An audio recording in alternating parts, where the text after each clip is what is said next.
Los conductores eléctricos en una instalación domiciliaria, que es el tema que nosotros estamos abordando aquí en la preparación para el SEC, nosotros vamos a decir que el alimentador, en esta parte que va desde la unidad de medida, desde la caja de empalme, el gabinete de color gris, hasta nuestro TDA o el tablero de la vivienda, que puede ir desde una pasada de muro, por ejemplo, en muchas viviendas, o hasta varios metros cuando se trata de viviendas que tienen antejardín o que tienen patios amplios o que la vivienda está hacia adentro.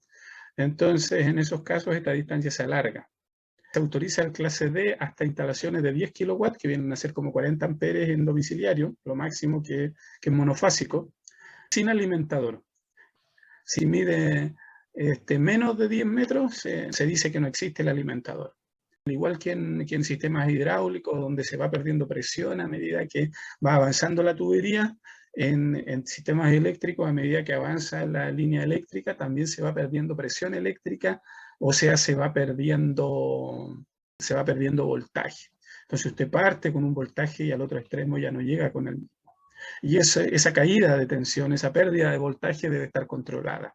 La normativa le dice que en sus instalaciones usted tiene que, como máxima pérdida en los alimentadores, usted puede tener un 3%, y que desde el punto de donde se está alimentando hasta su punto más lejano, el más desfavorable en la instalación, donde tiene el último donde tiene el último enchufe, donde tiene la última luminaria, esa pérdida no puede ser mayor al 5%. Esta fórmula aplica para el cobre.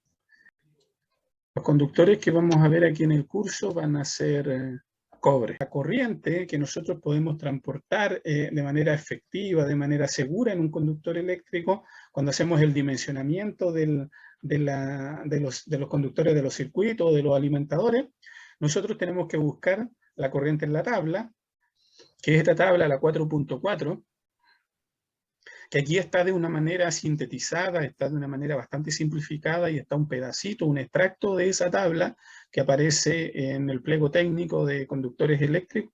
Usted tiene que ir mirando aquí dónde calza el conductor que usted está buscando, y acá están las secciones en milímetros cuadrados y de secciones en AWG. Y esto, el A1, el B1, C, D y varios otros, de 1, de 2 hasta el E, son diferentes métodos que hay de canalización.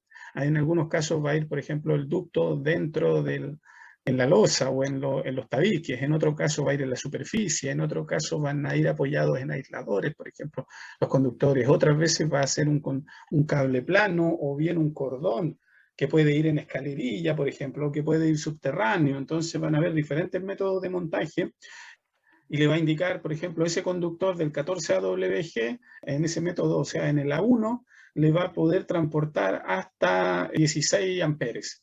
Para hacer una correcta evaluación de ese conductor eléctrico, es que usted tiene que calcular la corriente admisible, tiene que aplicarle unos factores a esto que le da la tabla, porque la tabla está en condiciones idealizadas. Estas modificaciones, esos ajustes los vamos a realizar con ayuda de las tablas 4.6 y 4.7 del pliego técnico. Me parece mucho que es el RIC número 4. En la 4.6 está abreviada, también está simplificada la tablita. Tenemos que, para cierta cantidad de número de conductores que estén dentro del mismo ducto, perteneciente a fases distintas o a una misma fase, que vayan 2 conductores o 3 conductores distintos en el mismo ducto, vamos a tener pérdidas en la capacidad de transporte por efecto de inducciones electromagnéticas que se hacen una con la otra y se van entorpeciendo mutuamente. Cuando tengamos hasta 3 conductores, que va a ser la mayoría de los casos que veamos, no vamos a considerar ese factor del F sub n, que es el de cantidad de conductores, y vamos a tomar el de la F sub t, que es por temperatura. Entonces acá vamos a tener una tablita, la 4.7, que la buscamos en el pliego técnico correspondiente, que aquí está mostrada también de manera simplificada, donde ustedes van a encontrar los conductores eléctricos para los cuales aplica y los métodos de montaje, estos métodos que estaban definidos en esta otra sección. Aquí, por ejemplo, entre 41 y 45 grados nos dice que tenemos que aplicar por 0,79 el factor, o sea que hay un 20% de lo que nos decía la tabla que ya no lo podemos utilizar solamente por efecto de la temperatura, porque al haber temperatura ambiental, el conductor eléctrico tiene menos posibilidades de disipar su calor interno, el que se está generando, y empieza a almacenar calor más allá del que puede ir disipando. Las cargas eléctricas ya no circulan de manera tan expedita como lo venían haciendo cuando estaba a menos temperatura. Ya sea que vaya enterrado, ya sea que vaya en una losa, que vaya en superficie, que vaya en un entretecho, que en cualquier sistema, en cualquier forma, variante que vaya la canalización, se van a ver afectadas las capacidades de transporte de los conductores que estén dentro por efecto de la temperatura del ambiente que rodea a ese ducto. Estos dos métodos de comprobación aplican en paralelo. Aplica uno y también el otro. Es que son dos métodos complementarios. Se tienen que aplicar en simultáneo. Se tiene que validar uno y además validarse el otro. Y cuando cumpla con ambos, ahí vamos a tener correctamente dimensionado ese alimentador o ese conductor de los circuitos. Profe, por acá Ulises, una consulta.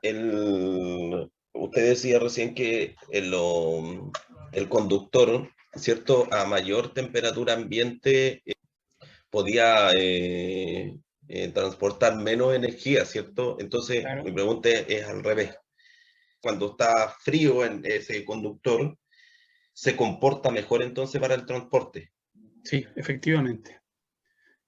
De hecho, aquí en la tablita que estoy proyectando puede verlo usted, mire. Entre 5 y 10 grados, el factor es 1.22, 1.15 y 1.7.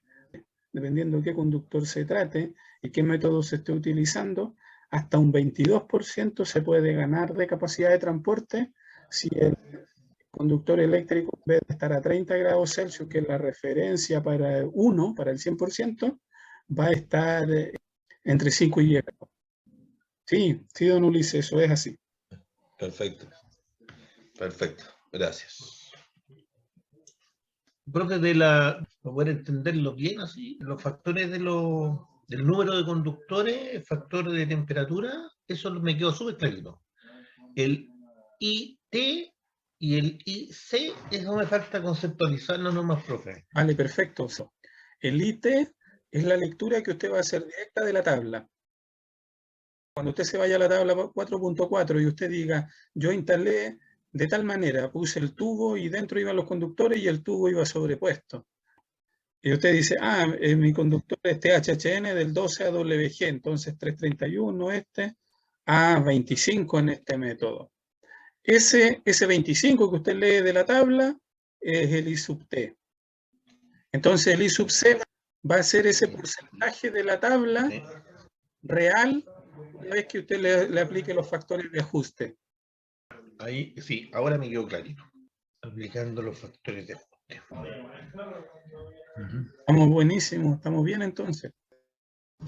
Ya pues, que estén muy bien entonces, que descansen. Chao, profe, gracias. Chao, profe. Igual que Gracias. esté bien. Chao, chao. Chao, chao. Chao, profe, gracias. Vale, chao. Feliz.